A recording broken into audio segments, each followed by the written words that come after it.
Hey guys, in this video we're going to be checking out the Marvel Legends series Man-Thing wave as we have a look today at Daredevil's Punisher.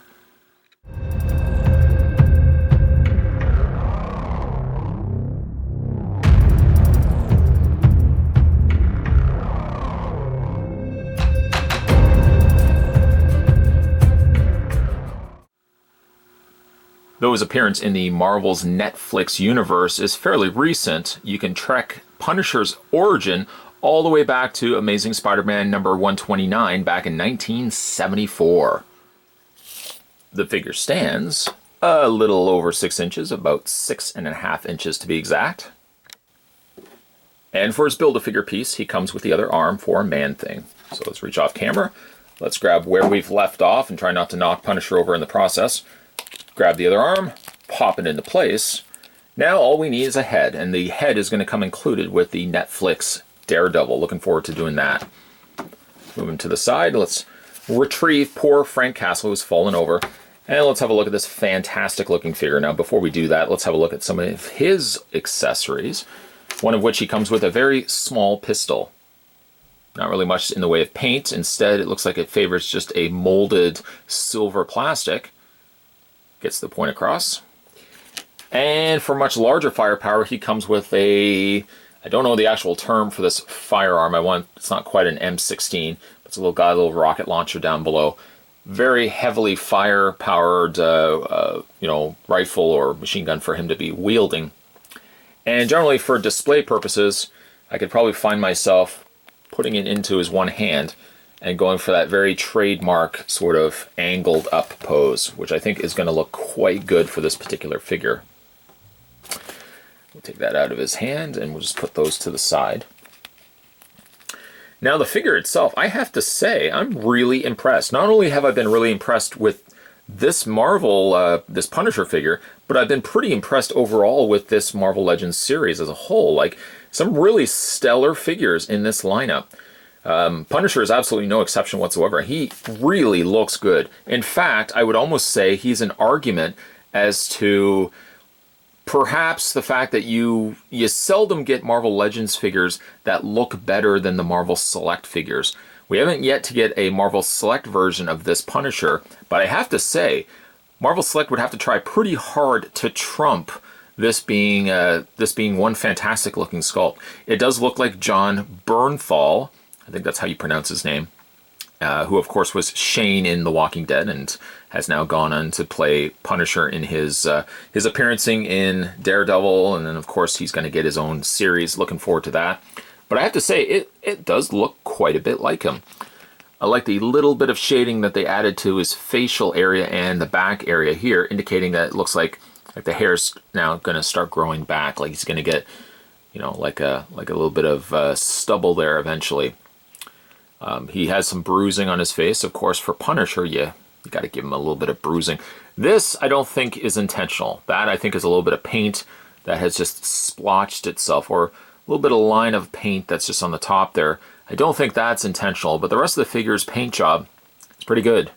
It's pretty good indeed. A little bit of, like, just bruising around the eye portion. Of course, he's got probably a broken nose, or at least some cuts right above the bridge of his nose, or around the bridge of his nose. Yeah, it's a pretty good head sculpt. It would be interesting to see a Marvel Select release of this guy, because I don't think they could do it any bit better. The hair sculpt is done quite nice as well, kind of favoring more of a shinier black rather than a matte black. And then, of course, you get down to his outfit. Now, his outfit is fairly simplistic in the way of coloring, but not so simplistic when it comes to the sculpt. You got a very loose pair of pants leading themselves down to a pair of military boots. You've got kind of a SWAT vest going on here with a slight marking, slight indication there of the Punisher skull. And I like that too. I like that it's not just like a forced, a print of the skull. It kind of looks like he's just kind of painted it on himself.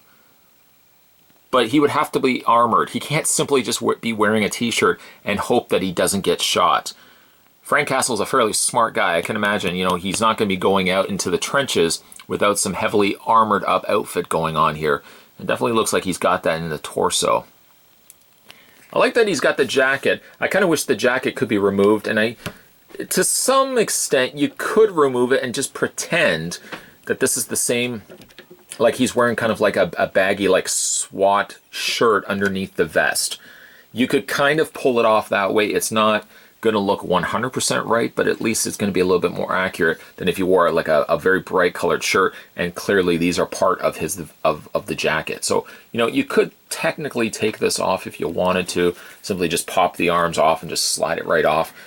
If you don't want necessarily the jacket. But the jacket does look good. It doesn't quite blend to the sleeves. Like, the sleeves do look different than this, and I think it's just because you've got a very noticeable gap. The jacket sits sort of on the loose side. You can kind of pull it down to kind of keep it tight, but it doesn't quite look like it's the same sort of sheen as the sleeves. The sleeves are very, very shiny. The jacket, on the other hand, is not even close to being that way. So it does look a little on the jarring side, but it's something I can kind of overlook. Again, some great sculpting on the legs. Got some pockets going on the side.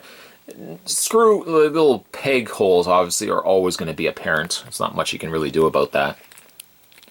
But I do like the sculpt. I like the sculpt on the pants. I especially like the sculpt on the vest. I especially like the sculpt on the face. And there's the back of the figure. It's nice texturing on the jacket itself. Even if the jacket doesn't quite meld with the sleeves, I think it's still a pretty successful looking overall sculpt of the figure. Poseability on this guy, he does have the universal joint in the head, so not only do you get the ball jointed aspects of that, but you also have the hinge up and down as well. Shoulders also have that same sort of idea. They hinge outward, a full rotation all the way around. And he also has the swivel in the bicep. A single hinge in the elbow. Let me show you how that works. It's a hinge in the elbow, but then it's kind of like some of the female figures. He doesn't have the double bend, but what he does have is a universal joint in the lower forearm. So it bends, but then he also has the lower rotation going there as well. The hands rotate. They also hinge back and forth. I've got, unfortunately, a little imperfection. Let me just draw your attention to that. It looks gross. It looks like a big noticeable wart on his thumb. It's just, I don't know what's happened to it, but it came out of the packaging like that. And I can only imagine, it's only my figure. I'm lucky enough it's only me that has this. If you have the wart thumb on your Punisher, let me know in the comments below.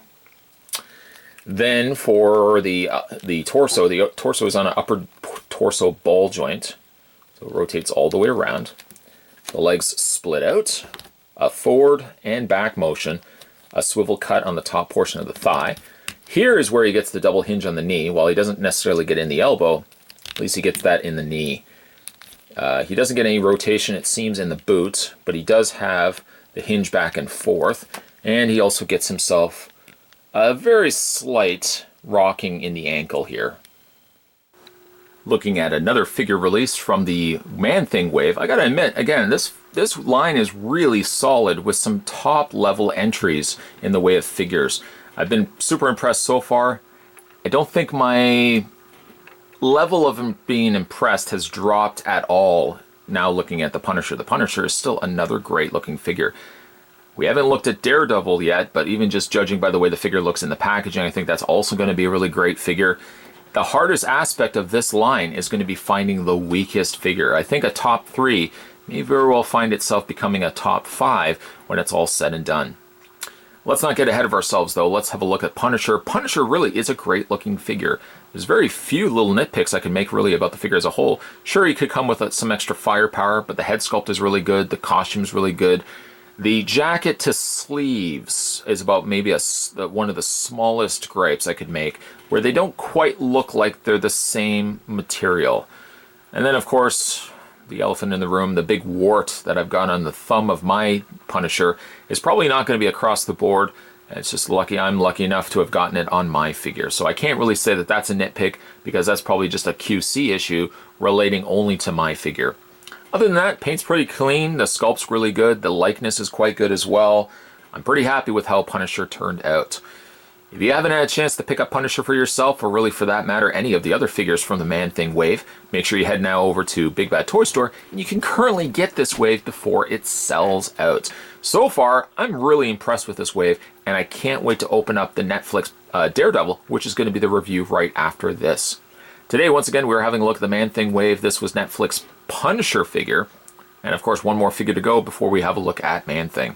If you haven't had a chance yet to subscribe to this channel, what are you waiting for? Hit that little subscribe button down below. You won't miss a beat when it comes to future videos. And if you want to check out more Marvel Legends reviews, I've got a playlist or several playlists on this channel broken up by the different waves. So if there's a specific wave you want to look at, there's a playlist designated solely to those figures.